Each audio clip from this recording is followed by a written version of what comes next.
Hey everybody, I'm Bob Bakert with Jazz Guitar Today, and I'm here with my good buddy Bill Hart. You know, Bill's been on the channel many times, and most of you should know who he is. He's also a contributor and jazz and just guitar player extraordinaire here based in the Atlanta area. Just decided to move back. He was up in Montreal for a while, checking that out. Decided he didn't want to freeze his ass off up there, and came back came back to Atlanta. Originally from Canada, so you should have known better, Bill. I know. Bill's an avid cyclist. I must say motorcyclist, I should say. Harley Davidsons, be him.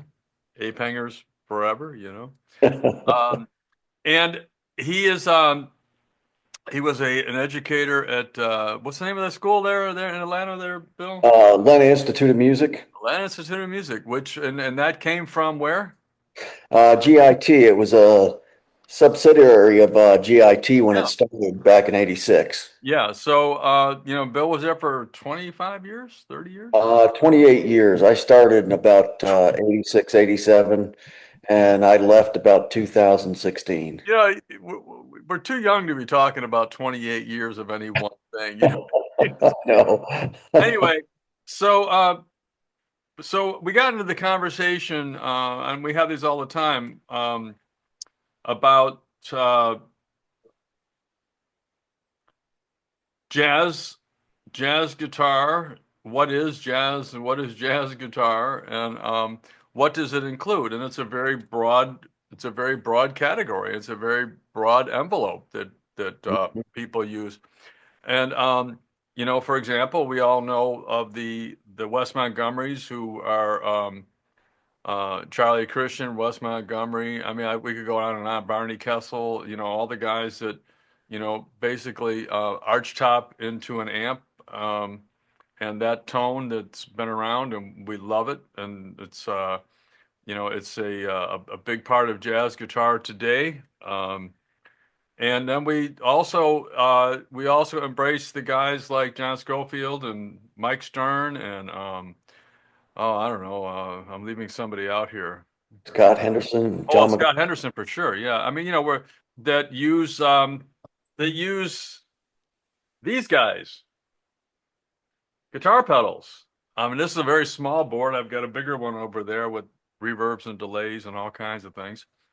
And And so not to leave out Pat Metheny. not to leave out Pat Metheny and it's just a lot of people use pedals and a lot of people don't.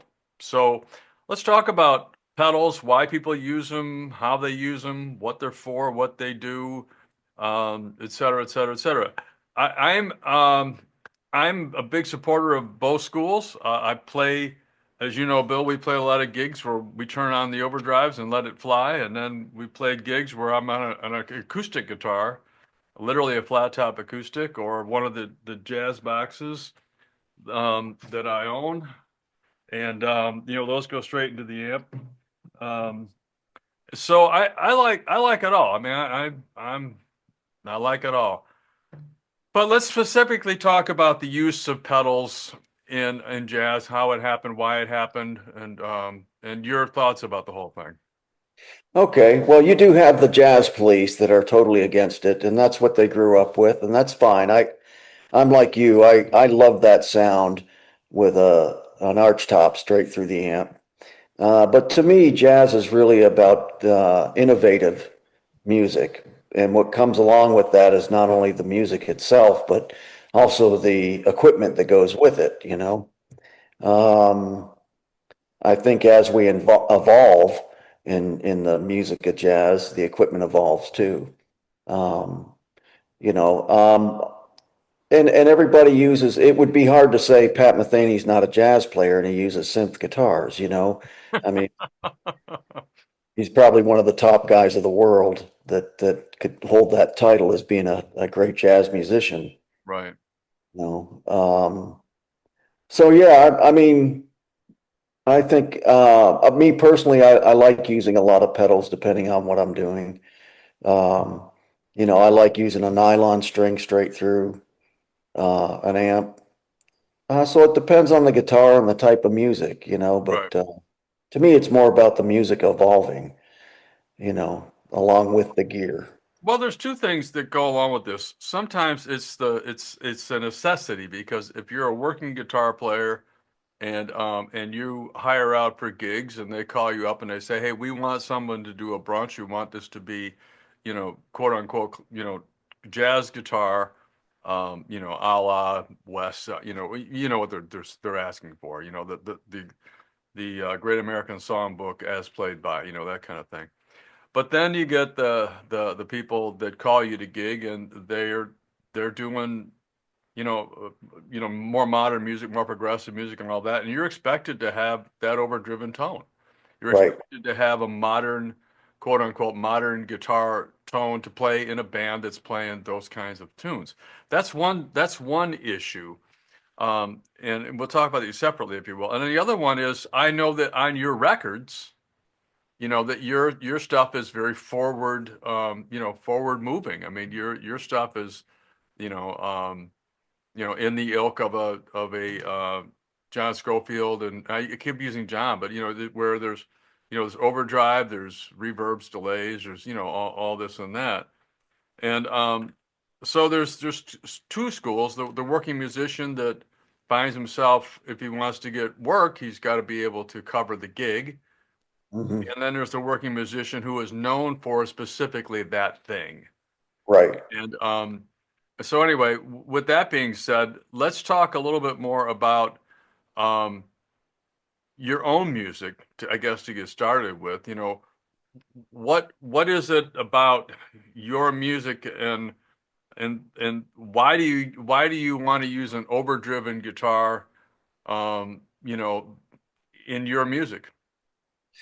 Um, I would say that being somewhat of a fusion guitar player can kind of be a struggle because I like everything.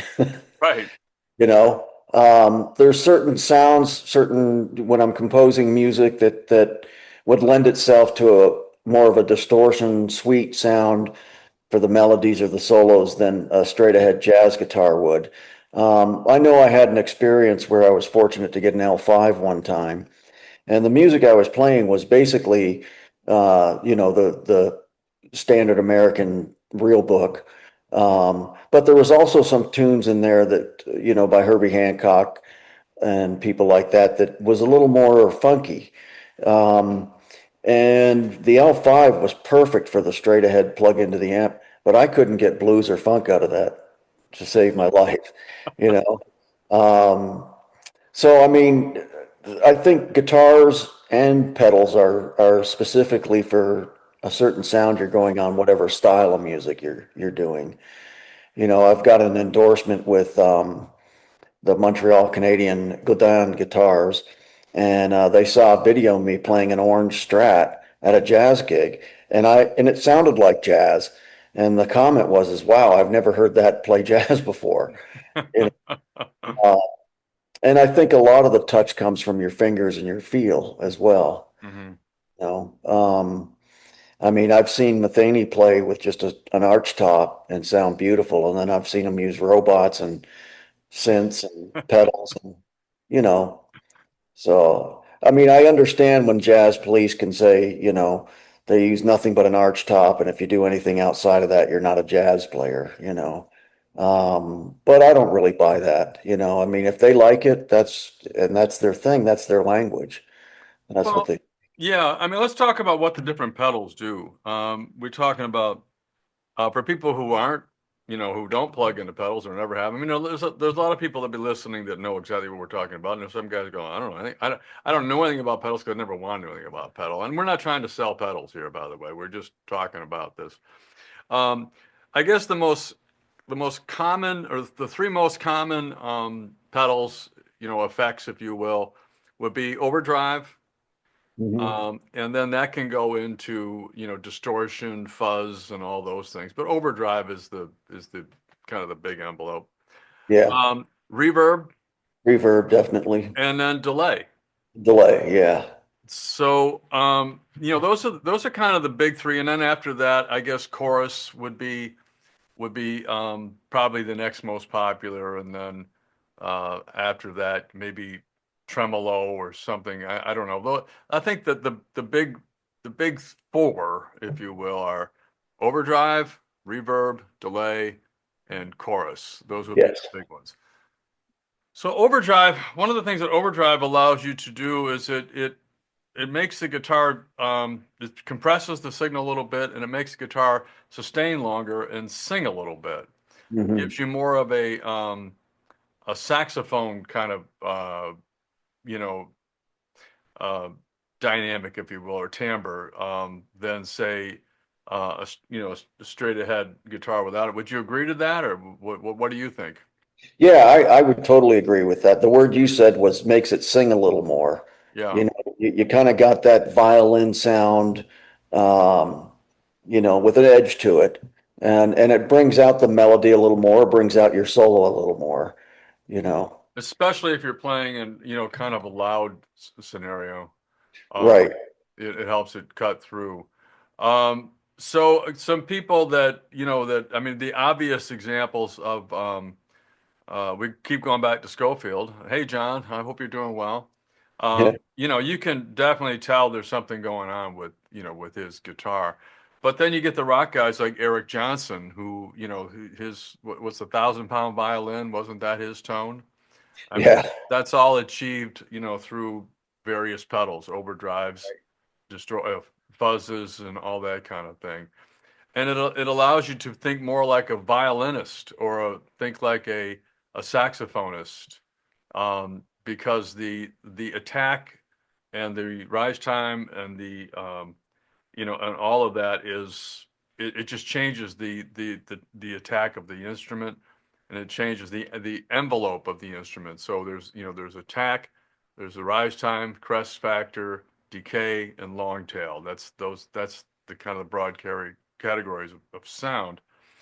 And the archtop guitars have a very, I mean, they're very dynamic on that attack. It's you can really hear the bop bop bop bop bop. You can hear each string being attacked. Jimmy Bruno or Frank Vignola, people like that. When you listen to them play, I mean, you can really hear every note popping off. Um, and then if you move that to someone like a oh well Oz Noy, for example. Yeah. Oz is playing a lot of times he's playing a Strat, a lot of pedals, a lot of overdrive, and all of that. The ability to think a little bit more. I'm gonna use this word lyrically, because you got this thing somewhere between a saxophone and a violin, Hmm. and you can always turn it off and get back to a more of an archtop attack. But then you get into strings. String gauges have something to do with that too. Yeah. So if anything that I've said there makes sense, because this is really kind of our discussion. We're not really interviewing. We're just talking between you and me. Yeah, and when you mentioned Schofield, the thing that I mean, I'm a big Schofield fan too. In the '80s, he was using a rat pedal, which was just kind of unheard of for a jazz guy to be using a rat pedal. But he liked the sound and the edge that he got to what he was going for, and it sounded great. And he was still playing jazz lines with it. So it's a mix of just kind of making the sound, tweaking the sound, I guess you would say, with using Yeah. pedals. Just Well, um, the the guitar. The challenge has always been to make the guitar louder and have it stick out when you solo. I mean, Freddie Green is obviously famous for chunking his way and having very thick strings and very high action, and you could hear him in the back without any microphone on him. I mean, he made that sound. But if you're playing single note lines, and my guitar can't be heard over here, I would play a couple of lines. If you're playing single note lines, he would never be heard. right, We've never heard at all. So obviously amplifiers, would make a big difference. And then of course, then make being able to play a lyric line as opposed to a more staccato type timbre. Um, well, what about reverb and delays? Um, I'm a big fan of reverb and delay. I mean, I would say that the pedals from my experience being a guitar player is if I've got to be comfortable with the way I sound, the way I hit my notes, that it feels good so I don't have to over overplay to try to get what I'm trying to go for. And when I have reverbs and delays and stuff, it kind of adds that to the sound that I'm trying to produce so that I don't have to overplay, that I can focus more on the music rather than trying to punch away a good sound. You Right.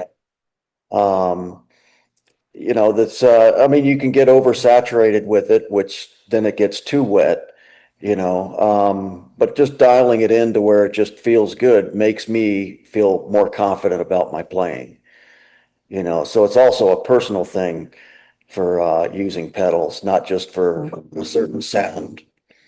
Well, I'll get this is gonna be the layman's technical explanation as to what you're doing when you're adding reverbs and delays.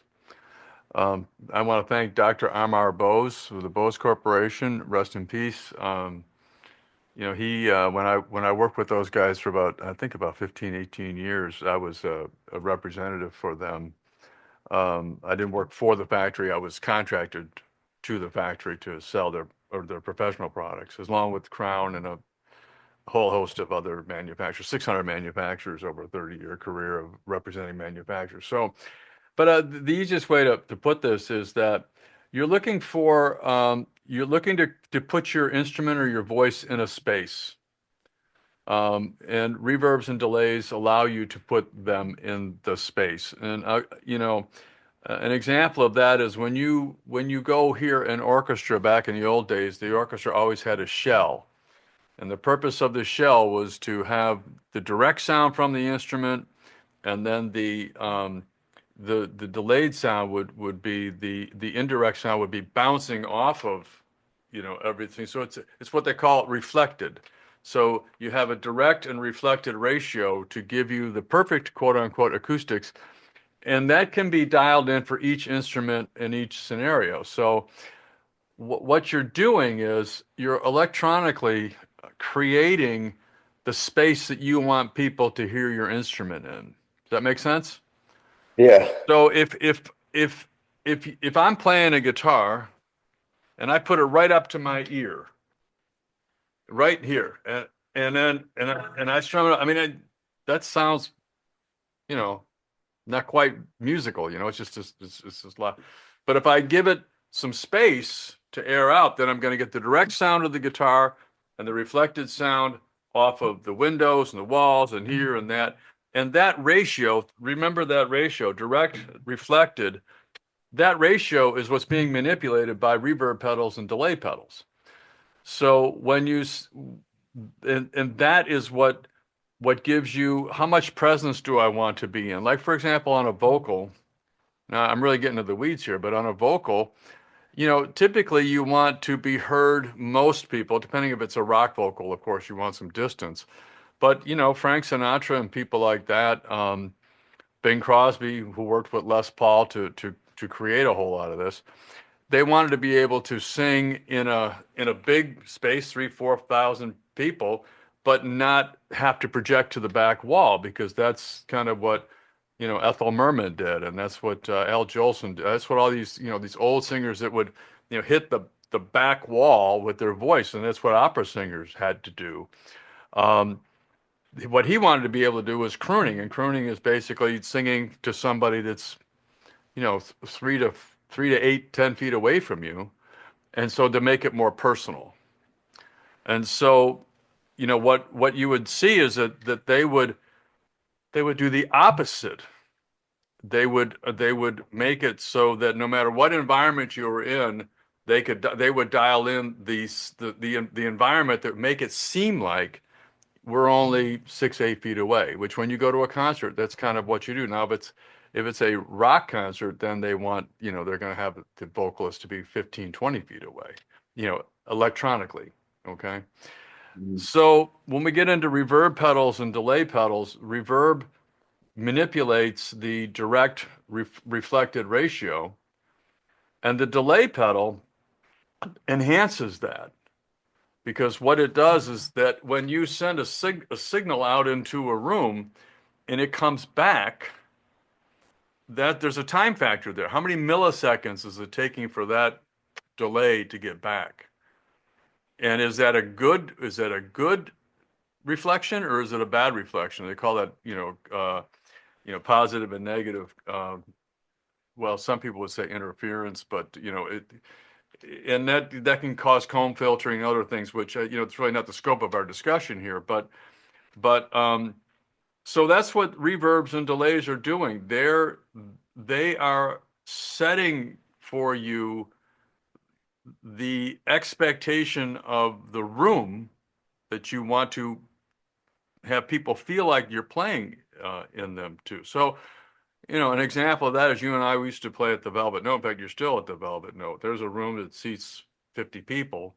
Yeah. And if we make it sound like we're in, Royal Albert Hall, it's not gonna sound right. People are gonna say, that's not right.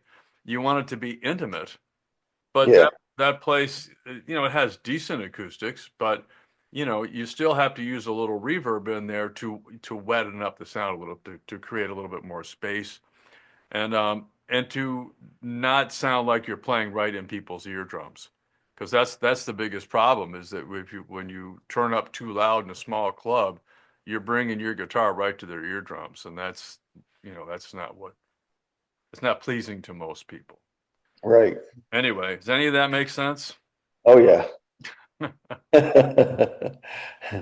Yeah, it's you could really go down a rabbit hole with the sound and the bouncing and the measurements and Well, I have, I mean, I not only yeah, today, but I mean that was my stock and trade for years and years and years, was working with acoustical consultants, yeah, and so I'm trying to put it in words that most people that really don't give a crap about any of this, they just want to play their guitar, would sort of get an idea of what we're talking about. All of these things, by the way, can be Googled. It's back in my day, you couldn't Google it; you had to actually go learn it. right. Um, but you can Google all this stuff and get an idea of what I'm talking about. Um, but you use reverbs and delays. I do, And how yeah. do you decide what your settings are going to be? Well, one thing that I learned when I was doing my first record with Randy Hexter in Mhm. 1999, um, he was mixing it, and I came in. And the song he was playing, it just didn't sound quite right. And of course, he was a kind of he was the brainy guy at all the measurements of sound, and he said, "Yeah, that's because I got it set to this, but watch what happens if I do this." And what he did is basically, in layman's terms, was he just set the tempo to the tempo of the song and the delay, and it just made it so it just was like a whole different instrument, Right, different sound. So when I use my delay, I always use a tap tempo delay and I try to tap it in with the tempo. So I'm kind of not really trying to go against the tempo of the song. I'm kind of letting it kind of fade in a way where it just kind of blends into the music live. right, Yeah. And that's the biggest thing for me using a delay pedal. And the reverb is kind of like what you said. It just, I have to adjust it for the room so it doesn't sound like I'm in Albert Hall with 50 people in the room, because they're not going to, it just doesn't feel real, you yeah, know. Um, but I like enough of it to give it some space to where, it feels like it's in a space, right, you know. And have noticed a lot of bands will not use reverb more for a technique, to have a real dry sound where they just do a punch and then it completely ends, right. like Dire Straits or something like that. Um, so I know it can be used different ways, but I always prefer reverb. You know, if I'm more comfortable with the way I sound, then I'm going to play better and I'm going to have more confidence. Yeah, and it allows you to kind of once you kind of dial in your sound and where the way you want your guitar to, it allows you to go into each and every room and know that you can make minor adjustments to your settings and get your tone right away. Right. So when you walk into a room that quote unquote has bad acoustics, sometimes you can overcome that by using less reverb, less delay. Because typically when people talk about bad acoustics, they're talking about it's too bouncy. There's too much reflection going on. Right. And the Yeah. ratio of the direct sound and the reflected sound is so far off that people can't understand a word you're saying. That has to do with the intelligibility and all this kind of stuff. Um, Yeah. so let's we kind of I beat that to death. I apologize for being what's the word for Bose? Is that the word? I don't even know. Oh, I Um, think it's all good information because I mean, the one thing you mentioned about it bouncing off the walls is, if you get, I mean, I've seen bands do that where they've had the reverb so high that it's almost drowning out the original signal of the vocal by well, the time that's it's the back. that's the ratio. What is the ratio that sounds the best for the music or the instrument that's being reproduced? Which is Yeah, what amplifiers do. They're reproducing a sound. What is that ratio? And again, those two are the direct sound and the reflected sound. yeah, If you want it to be more personal, you have more direct sound. If you want it to be, so if I right now you're hearing my microphone, and I'm probably 2 feet away from my microphone. But if I bring it here, it's going to sound quite different because you're not hearing much of the room. right. You're not hearing my space at all. And if I take it and I move it away, all of a sudden you're going to start to hear, you know, the wall, Yeah, this, and that's what we're talking about. yeah, That's basically what we're talking about. Moving. So when I do that, I'm taking this microphone and I'm basically sticking my voice in the ear, depending on where your playback speakers are. If you're wearing headphones and you're really going to hear it. Uh, a good example of that, by the way, is since we're talking about the reverbs and all that, is so if you're doing a recording session of a rock track, for example, and you're simulating an arena kind of song, something that's gonna, it's meant to be. This song is meant to be played, in the arenas. It's a big rock tune, but yet you're recording it in a studio that's small studio. How are you going to make that sound? How are you going to make that sound like it's appropriate? And some people are blessed, like down in Auburn, where they've got a huge room.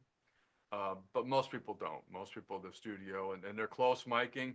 So if you're close miking an amplifier, you're doing exactly what we just did. You're taking this and then in post production or in the mix, you're going to add all the reverbs and delays to that really clean direct sound, and that's kind of what we're talking about. yeah. And that's a good example what you just did with the mic because the mic where you just had it, Yeah, that's where you sound the best. That's where it was. And when you put it back further, you yeah. sound different. Okay, so how does it sound now? Yeah, that sounds good. Yeah, so that's kind of what I figured. It's more natural. It's like you're sitting right here with me. Yeah, And if I move it away, if I put the microphone like 5, 8 feet away, let me put it up here. All right, now all of a sudden you can see that you're getting, now the microphone's probably 4 feet away. yeah, So now you're getting a lot more, before it gets to the microphone, these signals here are having time to get to the microphone, in a different ratio from my direct sound of the voice. right. So then if I bring it here, so all this, getting back to our discussion, that's what reverb pedals are for, Yeah, to allow you to manipulate that time. And if it wasn't a good idea, Leo Fender wouldn't have put it in every, deluxe reverb and super exactly. reverb and twin reverb and all that, because it does help a lot. Yeah. What about chorus? Um, I know in the 80s and 90s, I really liked chorus a lot. Okay. And I think just over, using it over the years, I still like chorus, but I like it instead of to have uh, it's almost like compression in a way. The best way to hear chorus is when you really can't hear the chorus. You When you know? when you don't know that it's on. Right, Yeah, yeah. It's not in your face where it makes the music sound like it's got a spread to it right. rather than a wobbly, Yeah, you know, where it's kind of cutting up the sound. Now, I don't know, I know Steve Morris would take a chorus pedal yeah. and he would put a dummy input on one side and the other side would have chorus. So from what I understand, one side's clean and the other side is the one that's playing Yeah, against the, it's delayed. Is what's happening is they're taking the signal and they're splitting it, delaying it some, and then bringing it back in, mixing it in to make it sound like there's two signals coming in. right. Okay, that's why it gives it that stereo sound. Yeah, that's I mean that's the big, there's a lot more going on than that, but fundamentally they're splitting the signal, making one the quote unquote dry or the natural signal, and then they're doing things to the second signal to make it, uh, as if you and I are playing together, we're no matter how long we've been playing together, we're never going to be perfectly aligned in time. There's going to be some milliseconds that are off, Yeah, and the wider spread, of those milliseconds between your guitar and my guitar, there is a there is a setting where it sounds really good. It sounds, two guitars playing together sound really, really good. And but if they were playing exactly the same thing, all you're doing is a doubling, and right. doesn't have any it doesn't have anything organic going on in it. And then if you take chorus and you delay it too much, now all of a sudden it becomes an effect, and that is that stuff that that people overuse, or in my estimation, overuse it. Yeah, But anyway, and it was very, very popular, back in the day, as was phase shifters and things of that nature. You did mention compression, and so we should probably talk about that a little bit. By the way, I will use a chorus if I'm playing, like if I'm singing and I'm playing with you and I'm relying on you to be the guitar fill guy, and and if I'm singing and I'm playing some notes, I'll use some kind of a chorus, or some people use a pedal that sounds like a Hammond organ, like what's the cabinet's name? Leslie cabinet. Leslie, yeah, Yeah, that's basically a form of chorusing, if you will. I mean, yeah, again, please don't send me letters. I'm speaking very, very broadly. Um, but yeah, I mean, I'll use it, and it just makes the guitar a little wider, a little deeper. It gives me a little bit more of a bed to sing with. For certain songs, I kind of like that. And then others, I don't care for it at all. I think it sounds horrible. Again, if you can hear it, it's too much. yeah, It's kind of like plastic surgery. If you know that you're looking at plastic surgery, it's probably not good plastic surgery. You know, yeah, good plastic surgery, you just think this person is, attractive or whatever it is that they're trying to achieve. You don't think of it as like, oh, wow, they really overdid it. They got duck lips, or they got, we won't go into different parts of the anatomy, but if it's done well and tastefully, it can definitely add to the thing. You mentioned compression. Um, Compression is one of those things that uh, most people don't really understand, and they don't really know how to use it,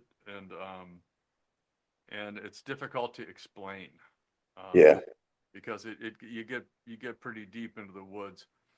I will say, and there are people that overuse it.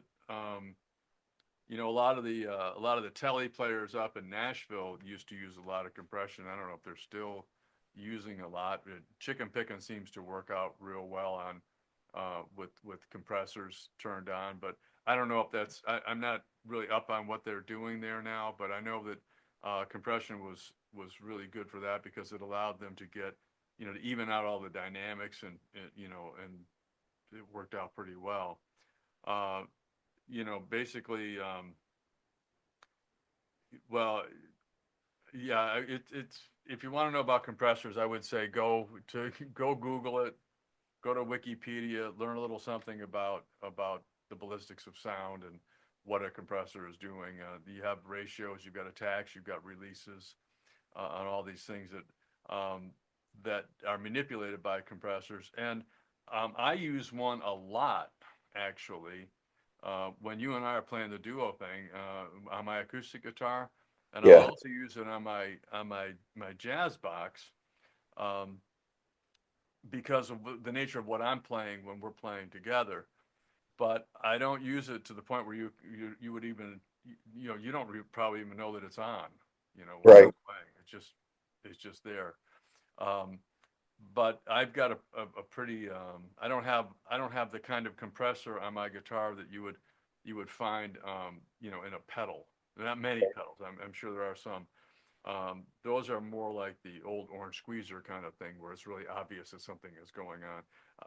The compressor I use is more like a studio compressor that does a real nice job of evening out things, and it basically what they're intended to do is even out dynamics, Right. fill up the envelope with signal, but not overdrive, and turn things into clipping. So that's primarily what they're for. If you're interested in compressors, I would suggest, um, you check them out. I don't. If you're playing, traditional jazz, I I want dynamics in that stuff. Yeah. I want the guitar. I want all the notes to have different levels of sound. I don't want every note to sound at the same level. If Yeah. I'm singing and I'm using it as the bed, then it's one thing. But if I'm playing a tune where the guitar is being featured, I don't want the compressor on because it doesn't it takes a lot of the life out of the guitar. Right. And It squashes everything and makes everything the same level. everything the same level, and that can be beneficial for certain purposes, but not if you're featuring the guitar on that track or in that song, because it Yeah. just kills the dynamics of it. So I've done a lot of talking, Bill. I didn't expect to do that, but I have done a lot of talking. What would you like to add to this thing? Um, well, geez, nowadays there's so many different pedals out there, you know. I know from my own experience, over the years, probably like most guitar players, would get the rack mount stuff, and I had a 12 space rack that was airplane proof, and and then I found out the only three things I was using was delay, chorus, and reverb, you know. And a lot of guys are going back to pedals now. That was, I guess you could say, kind of a fad, Hmm. to have a big rack full of stuff. Um, Well, y- here's my bigger pedal board. Okay. yeah, Okay. Now that's, I don't know what you can see and what you can't.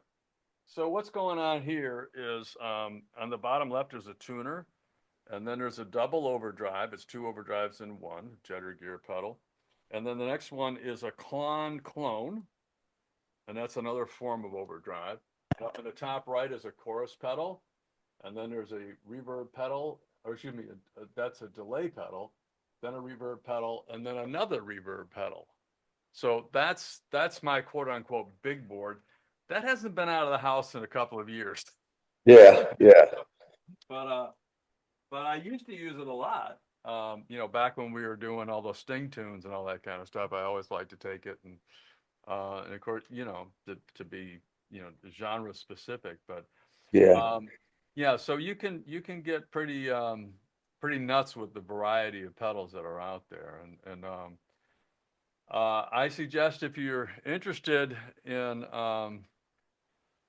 if you're interested in knowing more about pedals, there's probably some good articles out there. But I think, as we mentioned earlier, the big three, um, that I think would be the first three that I would purchase if I was going there would be overdrive. Definitely number one is overdrive, because you can.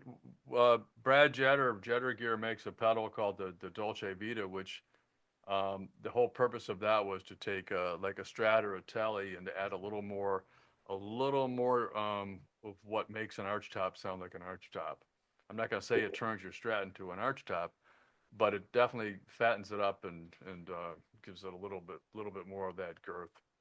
Um, but I would definitely have an overdrive pedal. And after that, if your amp doesn't have a reverb, then I would get a reverb.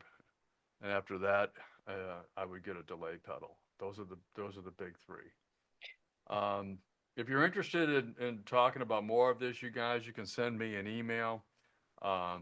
just to Bob at jazzguitartoday.com, and I'll be happy to take a look at those emails. And we can talk about these things more in depth. If you want to say, hey, I really wish I knew more about this or that or the other thing, and blah blah blah blah blah, then if there's enough interest, I'd be happy to to share with you what I know, and then I also have friends in the industry that know a lot more than I do about it to bring them in and guest on here, and we can talk about pedals and all that in specifics. Bill and I are just talking about kind of the big brush. We're just talking about overall. So I think that's about it for me, Bill. Unless you got something else you want I mean, the only thing I could say is I could probably live the rest of my life as a guitar player with distortion, reverb, and delay. When I had the big rack mount stuff, I felt like if I wasn't using all 128 sounds, I wasn't getting my money's worth because those to. things are expensive. Well, I I'm gonna tell you something. This is I have photographs of this. So um, I remember one gig I went out. I set up a full stereo guitar rig, 2 amps. I had two huge pedal boards, you know, together, and then I had a switcher between the amps and all of that. And I think the third song that the leader called was like Mustang Sally. Yeah. I thought, wait a minute. I was just a hired gun on the gig. I mean, did somebody call? I say, yeah, I bought all this stuff. I had it all, and I thought, you know what? I'm just gonna drag it all out, and we're gonna make something happen. And oh God, what a mess. And then I did a thing with Roland several years ago where I bought all their high-end synthesizer gear, and Hmm. I have pictures of this. I can show you pictures of this. And they at that time, and I don't want to get anybody mad at me from Roland, but they at that time I had hired, I couldn't make it work. And I've got a pretty technical background. I could not make it work. And I called him up. I said, hey, how is this supposed to, go together? Because it's not happening the way that, the, the instructions say it's supposed to happen. And they said, well, we've never really done it. What? Yeah, but there's a guy that used to work for us who knows more about this than anybody else. So he said he happens to live in Atlanta, so I called him up and I paid him. I think I paid him $100 to come over here. This was 20 years ago, and he couldn't make it work either. And so I let them know. I said, hey, look, this is what I want to do. This is what it's supposed to do. This is everything that's and I this was we're talking about thousands of dollars worth of stuff because it was the true professional modules and everything that they had, that people were, like Stevie Wonder were I mean, this was the big stuff, and I've got photographs of all this stuff.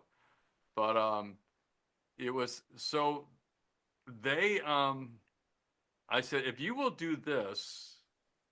um if you will do this and do that and do this and make it so that you can put this together, then you really, really have something.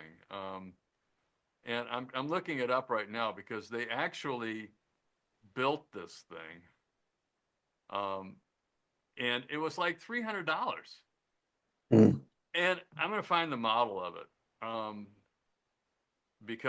it worked. And I tried it out, and it did everything that I wanted it to do, and I hated it. I was like, I think it's the GR55. Yeah. They're $1,000, and that was pretty much everything. I think that was what it was, the GR55. That was everything, and I had all this stuff, and and it just would not, or maybe it's the SY 1000. I don't know. It's one of those.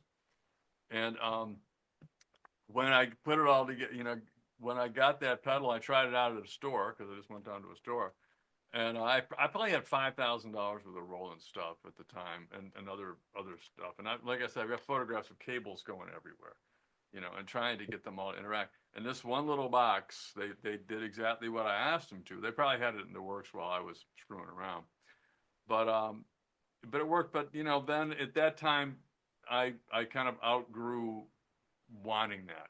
I didn't need it. So even though they did a really good job with it, they did a great job because wow, it really does all that. It was a sound that I just had moved past, went beyond. All right, William. Well, that's it for me today, buddy. That's it for me. All right, man. Well, listen, Bob Bakert with Bill Hart shooting the shit about guitars and pedals. Um, you can check Bill out at where? What's your website, Bill? BillHartMusic.com.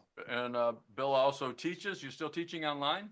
I still teach online. Yep. All I right. have a couple of students around the world. Yeah, and then obviously, if you live in Atlanta, you can get a hold of Bill. And I think, are you teaching in a studio around town at all?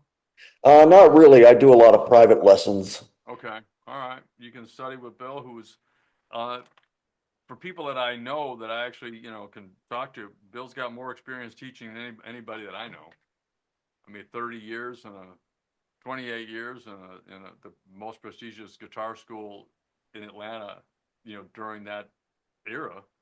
Yeah. As the director of guitar. I mean, if you want to learn something about the guitar, Bill's also got a great book on jazz, straight ahead jazz. What's the title of your book? Your book? Jazz, solo jazz guitar. Yeah, and I looked at it and I thought this is a great book, and I learned I think I learned one tune out of it, and I went, wow, this is good stuff. So if you want to get some arrangements that Bill's done and all of that,